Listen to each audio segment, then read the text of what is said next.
we've got sort of an infamous one here. It's from Severin Films. It's Family Portrait, a trilogy of America. And if you can see the cover there, you're kind of getting a bit of a glimpse of what you got in store for you here with this one. Directed by Douglas Buck. Yes, Douglas Buck. This is basically three short films he did combined together and made into an anthology film that kind of takes a dark look at families in America. It's put together of three different segments: a 1997 film called Cutting Moments, a 1998 movie called Home, and a prologue from 2003. I will say this much is all shot pretty much on the same thing. So the one from 2003, it doesn't really stand out and look different than the other ones. Now, the one everybody talks about when it comes to this is, of course, Cutting Moments. And I'm not going to get into details of why people talk about this, but it gets graphic, it gets gory, and it gets very dark. Of course, every segment of this movie gets very dark in tone. But there's like a married couple, and they're like really distant, you can tell. And there's very subtle, like very under the layer or under the surface, layered things that things could mean when you watch it, if you want to think that much about it. The kid seems to have his own issues. The dad doesn't really like it, and the woman, it becomes pretty obvious that she's about fed up with him just kind of ignoring her, not having nothing to do with her. And of course, it ends to a very graphic thing at the end that everybody talks about. The second one, called Home, it's another like father of a family that's kind of like reaching his breaking point, and you see flashbacks to where uh, his dad was kind of tough on him at times, and so at this point, there's tension. You can tell there's something up with him. There's plenty of tension with him and his wife.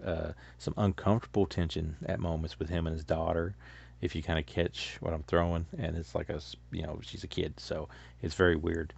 And it ends in some very, very maybe not as graphic as the first one, but it ends with some bloody stuff there. So and then it rounds out with, of course, the prologue, which is the newest one of them.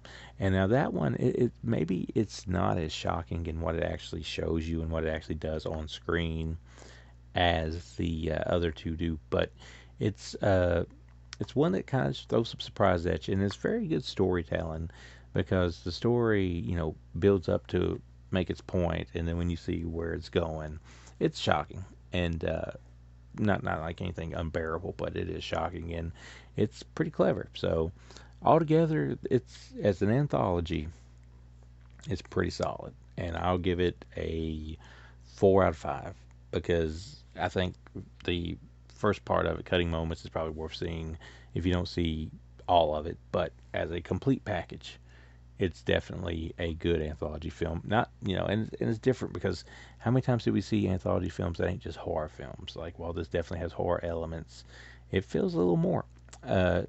Feels gritty, feels grimy, feels dirty at times, but it's good. And this from Seven Films comes with a commentary from the director, commentary with Matlin McDonough or something like that. I don't know how to pronounce that. It's got the short films by themselves. It's got After All, which is an early short film. It's got a two podcasts from a podcast called That's Dark, one talking about Cutting Moments and one with the director. Deleted scenes for the prologue, behind the scenes for the prologue, still gallery, and trailer. So that's what you get. And you can kind of see some of the stuff down there at the bottom. You can see an extra list and stuff there and more plot detail if you want to look at it.